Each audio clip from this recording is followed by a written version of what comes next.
These tomatoes might be in one of the thousands of hothouses in central Kenya that are used to grow vegetables eaten in Nairobi and in cities around the world. With agriculture, Kenya's largest economic sector and the biggest foreign exchange earner, farming in hothouses is nothing new here. But this is not central Kenya. It's a remote part of the country's northern Turkana district, better known for its nomadic pastoralist communities who for generations have eked a living out of the dry landscape, crossing the semi-arid desert plains with animals in search of water. But as the effects of repeated failed rains, drought and food shortages take hold, locals are turning to new initiatives to improve nutrition levels. Stephen Kimanzi is one of a handful of Lodwar locals who have begun cultivating crops with the help of the charity Hope Initiative Turkana, which funds ways to help people diversify away from a livelihood dependent on increasingly irregular weather patterns. With their help, Kimanzi was able to set up a 30-meter by 8-meter greenhouse and now harvests tomatoes once every 2 days to sell at the local market. He waters the plants with rainwater collected in a barrel outside the greenhouse and has learned ways to be sparing with a supply so that even in dry times, he has enough to keep the plants alive. Kimanzi says agriculture has been slow to catch on in Turkana, where livestock and a nomadic lifestyle are still ingrained in the culture, but the greenhouses are showing people that it can be profitable to expand their horizons. Even local Turkana people are being attracted by this idea of greenhouses. If more people see that it can benefit them, then we could have even more greenhouses so that as many people as possible in this region can get involved.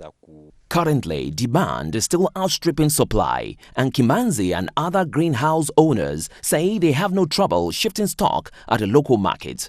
The supply of fresh fruit and vegetables is limited in Turkana, and a stall owner, Teresa Kadogo, says importing goods from further afield is inefficient and costly. The greenhouse supplies tomatoes here in Lodwar, but it's never enough, so sometimes we have to send for them from Kitale. But when we send for them, most of them get here and are already spoiled. So far, the greenhouses are limited to the Lodwar area, but the charity hopes the success here will mean they can introduce them to other more remote areas of Turkana where access to fresh food is almost non-existent. While not everyone is in favor of the hothouse concept, with many pointing to improvements in livestock management as a better alternative, clearly radical new solutions are needed.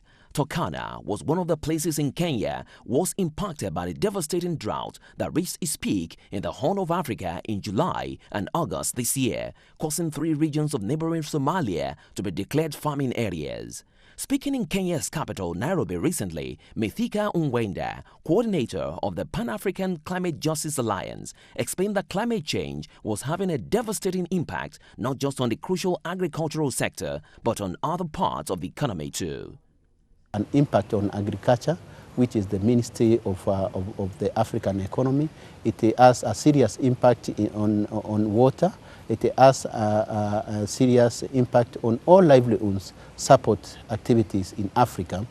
And if you can look at what's happening in the Horn of Africa, the famine, which has wiped out livelihoods for the entire pastoralist communities, and the decline in crop production. All these are issues which were predicted by the 4th assessment of the Intergovernmental Panel on Climate Change. With increasing instances of drought and extreme weather, he said it was crucial that the upcoming COP17 meeting to be held in Durban take cognizance of the physical impact of climate change and take action. Our fear is that there is nothing which has been agreed. That is in terms of how do we have the second commitment period of Kyoto Protocol. That's the biggest area of disagreement. We in Africa and the developing countries insist that the Kyoto second commitment period is non-negotiable, whereas you know that some industrialized countries such as Japan, Canada, and the United States have stated categorically that they are not interested in the second commitment period of Kyoto Protocol. In fact, they want to kill Kyoto Protocol in South Africa, and that is, we cannot allow it to die in the African soil, the continent which is the most impacted and the most vulnerable. Actually, the reason why they want to kill the Kyoto Protocol, because this is the only international agreement to govern.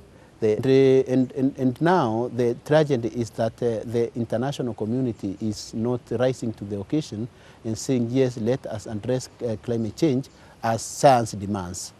And that is what we are calling upon, because climate change impacts are seen in Africa more than anywhere else in the world.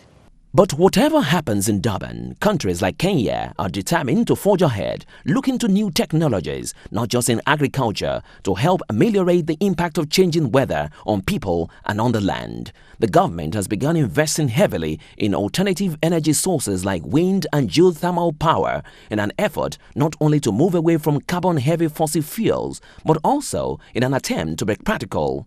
With extreme weather patterns and drought more and more prevalent, wind and geothermal energy can prove a lot more practical even than some greener power sources like hydroelectricity. In Kenya's last drought in 2008 to 2009, many of its dams ran low as rivers dried up, leaving the country literally powerless.